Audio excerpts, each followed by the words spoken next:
Piturang, imam, dosen,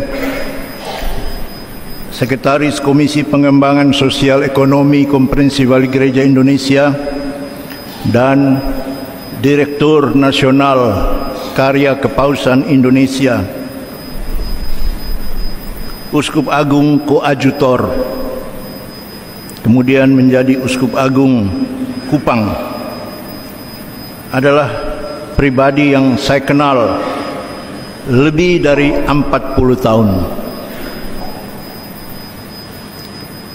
Piturang merupakan orang hebat yang hadir dalam pergumulan hidup saya. Tuhan memakai dia untuk mengarahkan hidup saya, bahkan mengubah dan membentuk saya seperti saya ada sekarang. Betapa luar biasanya Piturang, sehingga saya perlu terbang dari planet lain untuk menghormati sekaligus mengantar Pit ke pembaringannya yang terakhir. Bagi saudara-saudari yang belum mengenal saya adalah Datus Lega, Uskup Sorong di Tanah Papua. Beta juga anak Kupang. Beta lahir di Oiba. Beta sekolah SD di Merdeka dan di Nekoten. Lumayan sampai kelas 6. Tidak tamat. Karena 3 bulan saya menyelesaikan SD di Ruteng dan tamat.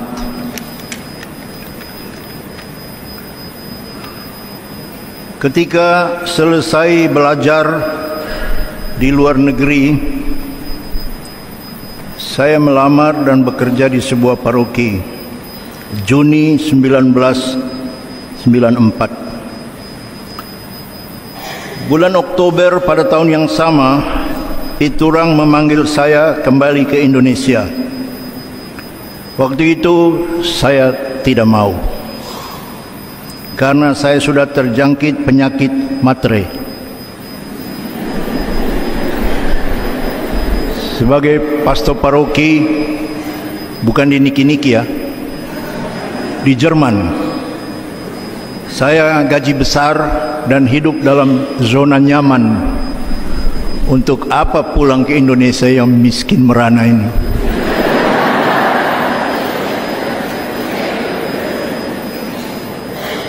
Tapi Piturang berhasil mempengaruhi Bapak Uskup saya, Monsinyur Edward Sangsun SVD,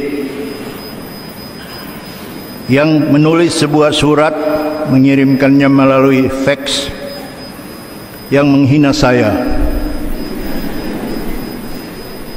Antara lain, tidak persis tapi isinya tulis Uskup Sangsun baru sekolah sedikit saja sudah sombong.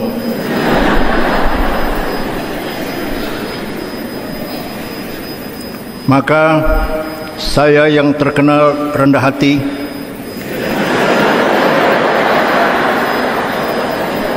pulang pada November 1994 dan mengikuti sidang tahunan KWI yang terhormat itu. Pada akhir masa sidang tahunan 1994, Sekretaris Jenderal Monsinyur Martinus Situmorang antara lain mengulangi memperkenalkan pejabat-pejabat baru dalam lingkungan Komprehensif Wali Gereja Indonesia. Sekretaris Komisi PSE KWI Romo Hilarion Datus Lega, Piturang kasih kode dengan main mata supaya saya berdiri. Saya tidak mau.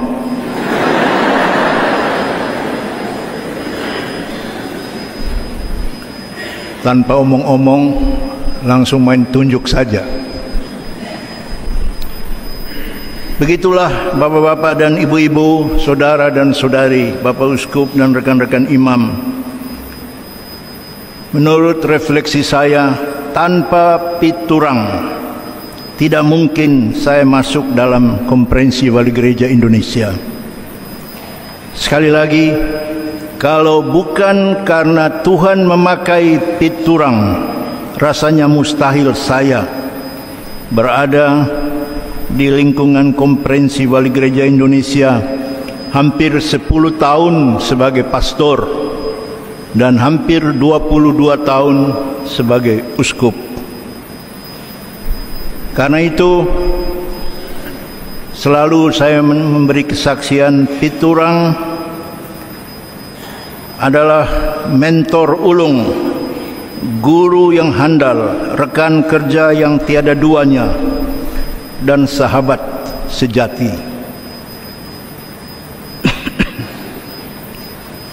Pelajaran terpenting dari piturang bagi saya dan mudah-mudahan bagi rekan-rekan imam, bagi Bapak Uskup, adalah menghormati dan mencintai imamat. Kami ini, kita ini, para imam, uskup, bukan siapa-siapa dan bukan apa-apa kalau bukan imam. Kita mendapat anugerah istimewa, gratis, tanpa jasa-jasa kita, oleh karena belas kasihan Tuhan.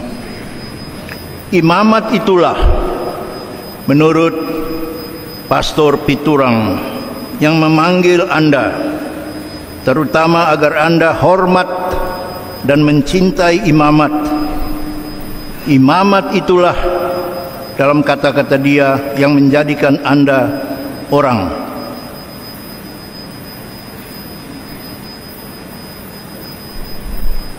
Piturang dan saya tidak pernah lupa, karena kami sama-sama bekerja di lingkungan Konferensi Wali Gereja Indonesia di Jakarta. Tadi saya mengatakan saya hampir 10 tahun, beliau lebih lama dari saya, 14 tahun. Sebagaimana Anda, kami juga menyadari, kami tinggal di Jakarta, sebuah kota metropolitan. Saya sebut satu contoh ini saja, tantangan untuk imam menghayati imamatnya. Jakarta adalah kota metropolitan dengan 1000 janji, dengan 1 juta impian. Tapi kota itu juga adalah kota dengan serba-serbi godaan. Piturang muda, Anda mungkin belum menyaksikannya, adalah manusia yang paling ganteng di seluruh ibu kota Jakarta.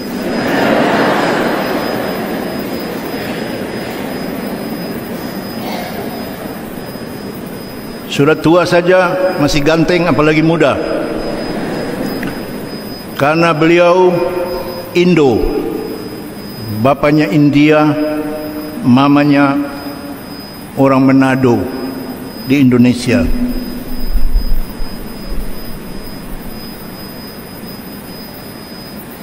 Tapi bapak-bapak dan ibu-ibu, saudara dan saudari sekalian, kalau Piturang itu ganteng 1, saya ganteng 2.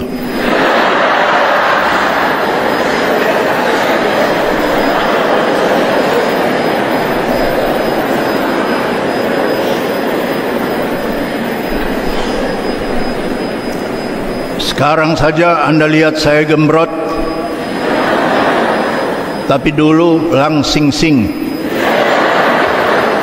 top Marco Top. Kalau beliau Indo dari garis ayah, saya juga Indo dari garis ibu. Ibu saya orang Atapupu, keturunan Maliana, Timor Leste.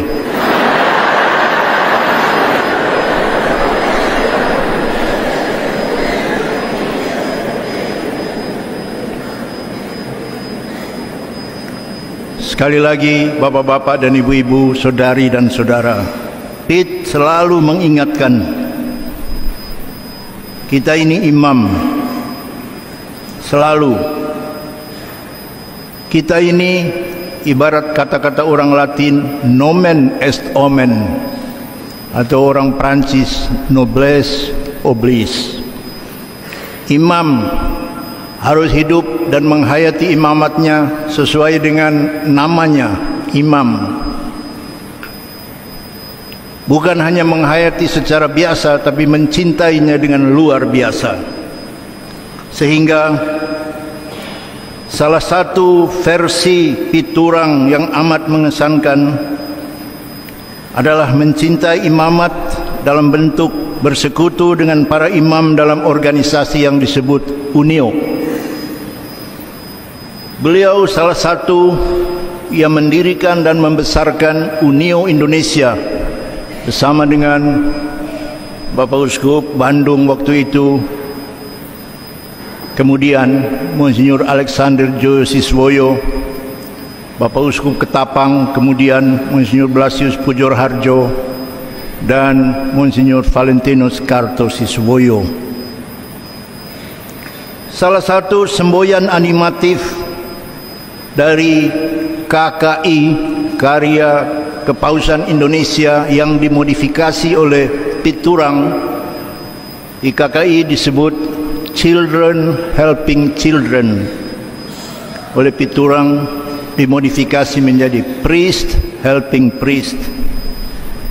Ini amat signifikan, amat membesarkan hati, meneguhkan, dan sekaligus menurunkan legasi yang bertahun-tahun untuk hidup saling membantu dan saling memperkaya. Mungkin terlalu panjang bila saya menyebut aneka jasa dan pengabdian Piturang bagi organisasi yang namanya UNIO, pergumulan imam-imam diosesan di keuskupan-keuskupan dan di seluruh Indonesia. Bapak-bapak dan ibu-ibu, saudari dan saudara sekalian yang kekasih, bagi saya mudah rata-rata untuk belajar dari Piturang, karena chemistry kami hampir sama, body chemistry juga samalah, sama-sama ganteng kan.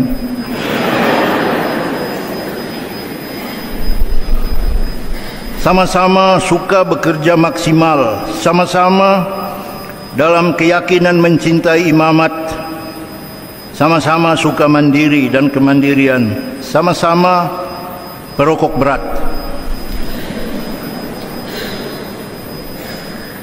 Ketika memberi kesaksian pada perayaan 50 tahun imamatnya di Manado, saya menyampaikan hal yang sama. Pit dan saya sama-sama perokok berat, sama-sama juga sudah berhenti merokok. Saya sudah 11 tahun berhenti merokok. Piturang waktu itu 11 hari.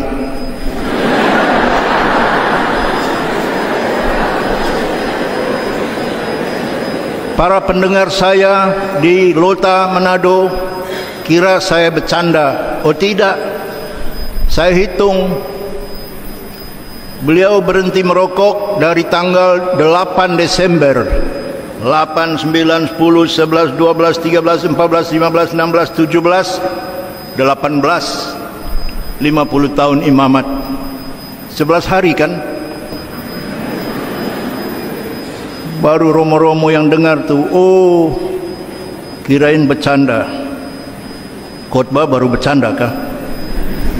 Seriuslah.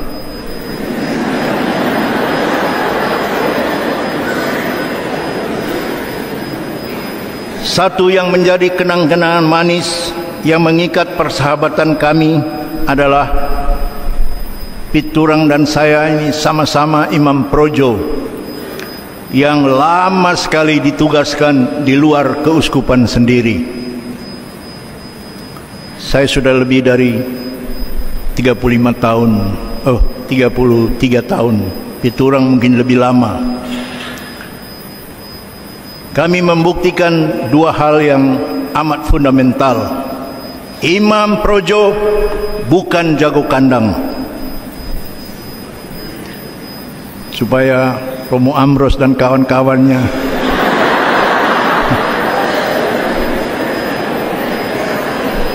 yang kamu sombong di Kupang ini,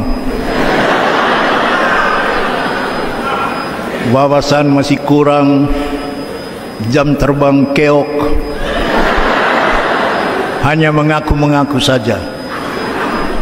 Kedua, bapak-bapak dan ibu-ibu sekalian, Imam Projo adalah imam gereja Katolik universal, imam misioner global. Kita bukan terputar-terputar saja di Oeleta,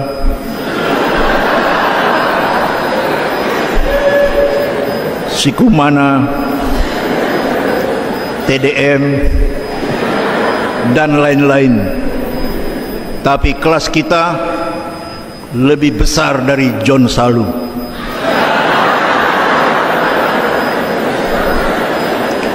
Itu hanya mengaku misionari Sang Sabda, tapi tidak pernah baca firman. Piturang dan saya, imam diocesan, baca firman dalam bahasa Italia, dalam bahasa Inggris, dalam bahasa Jerman, dalam bahasa Dawan.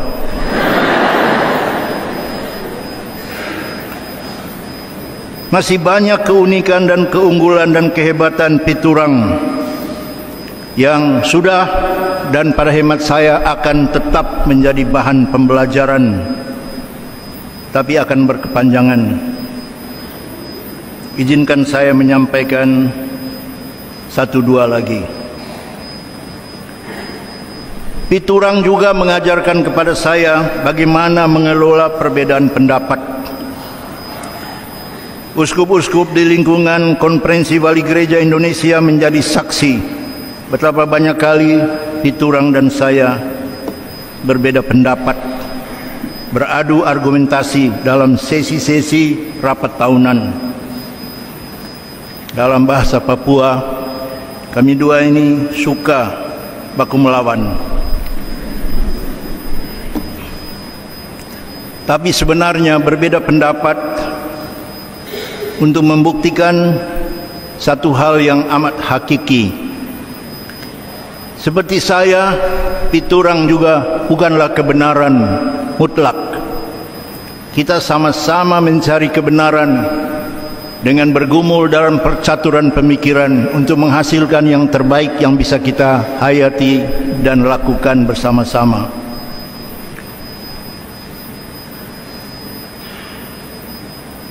Dari aneka perbedaan pendapat itu, yang ringan-ringan saya ingat, kalau istirahat jam minum, paling-paling dia tunjuk-tunjuk saya, "You itu ya, you tidak menghargai senior." Ya, saya balas juga kan, "You tidak mendengar junior." Tapi ada satu perbedaan pendapat yang menyamakan sekurang-kurangnya persepsi kami tentang pelayanan PSE, pengembangan sosial ekonomi dalam gereja Katolik, yaitu semua yang terlibat dalam karya PSE seharusnya wajib menghargai dan mencintai, menghormati orang miskin dan kemiskinan. Sekarang ini setiap orang cenderung bertinggi hati dan berbangga hati karena bisa berbuat sesuatu bagi orang miskin. Kita membolak-balikan paradigma. Saya ada, baru saya bisa melakukan sesuatu, baru saya boleh berbangga. Sekarang terbalik, karena saya kaya, saya bangga, maka saya bisa berbuat sesuatu, dan karena itu saya ada. Sombong kali. Nah, bertahun-tahun inspirasi ini mudah-mudahan dihayati terus dalam lingkaran dan jajaran bukan hanya pengembangan sosial ekonomi, tapi juga karya-karya karitatif dalam gereja Katolik yang amat terkenal, yang tidak boleh membuat orang kepala besar, tapi justru berhati besar, yang tidak boleh membuat orang seakan-akan melayang jauh di udara, sementara ia hanya memperalat orang-orang miskin dan kemiskinan. Saya tidak akan pernah lupa kata-kata maupun apalagi penghayatan Piturang mengenai itu. Akhirnya bapak-bapak dan ibu-ibu, saudara dan saudari sekalian yang kekasih, itu pengalaman pribadi Anda semua masing-masing atas salah satu cara mengalami juga siapa itu Piturang. Ada yang mungkin 27 tahun atau lebih, ada yang kurang, ada yang setahun, ada yang menyentuh hati, ada yang mungkin merasa nyelekit, tersakiti dan lain-lain. Tapi bapak-bapak dan ibu-ibu, satu hal pasti, orang ini berbuat melampaui cita rasa kemanusiaan dan peradaban. Oleh karena itu, pertanyaan pokok ketika mendoakan seseorang yang sudah meninggal seperti Piturang, bagaimana nasibnya?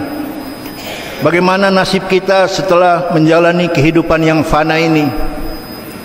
Marilah kita mencari rujukan dari hidup dan penghayatan Sang Penebus Yesus dari Nazaret. Apa yang diperoleh Yesus setelah ia menjalani kehidupannya di dunia ini? Untuk menjelaskannya, pakailah sebuah dinamika proses kehidupan manusia dari pelajaran ilmu jiwa. Hidup kita ini, bapak-bapak dan ibu-ibu, saudara dan saudari sekalian yang kekasih, adalah bagian dari dinamika memberi dan menerima, give and take. Apa yang kita terima bergantung sangat dari apa yang kita beri. Kalau Anda ingin menerima senyuman, berilah senyuman. Kalau mau dapat senyuman baru kasih pamer muka tembok, Anda hanya akan dapat kentut. Maka omong punya omong, sampailah kita kepada rujukan Yesus dari Nazaret. Apa yang Yesus dari Nazaret peroleh setelah ia menjalani hidupnya di muka bumi ini bergantung dari apa yang dia berikan. Yesus memberikan hidupnya. Ia mengatakan dalam Yohanes 10 ayat 10, "Aku datang supaya mereka mempunyai hidup dan mempunyainya dalam segala kelimpahan." Di bagian Injil lain ia juga mengatakan, "Putra manusia datang bukan untuk dilayani, melainkan untuk melayani dan memberi anak kalimat dan menyerahkan nyawanya bagi tebusan banyak orang." Orang seperti ini yang memberikan hidupnya, akhirnya oleh belas kasihan Tuhan mendapat kembali kehidupannya itu melalui peristiwa kebangkitan. Pada Yesus bukan hanya budaya hidup, cinta dan kasih sayang yang terus tidak berujung, tapi budaya baru, hidup yang tidak akan pernah mati-mati lagi. Pada hemat saya, dari pengenalan yang lebih dari 40 tahun itu, Piturang lebih dari cita rasa kemanusiaan dan peradaban, apalagi sekedar untuk orang-orang Katolik. Sekurang-kurangnya bagi saya tergambar dalam moto episkopalnya, per transiit bene faciendo. Ia berkeliling sambil berbuat baik. Oleh karena itu, dalam kamus hidupnya, bagi saya Piturang adalah orang yang mempromosikan dan menyatakan gelombang demi gelombang kebaikan, kebaikan, kebaikan. Oleh karena itu, orang seperti dia menerima kembali kebaikan-kebaikan itu dalam bentuk hidup hidup yang tidak akan pernah mati-mati lagi.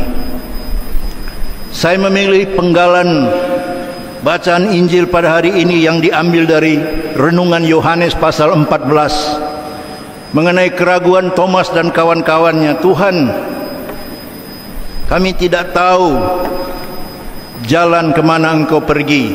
Karena itu, bagaimana kami akan mengikuti Engkau dan memperoleh tempat yang Kau janjikan? Yesus menjawab, bodoh. Itu tidak ada dalam Alkitab.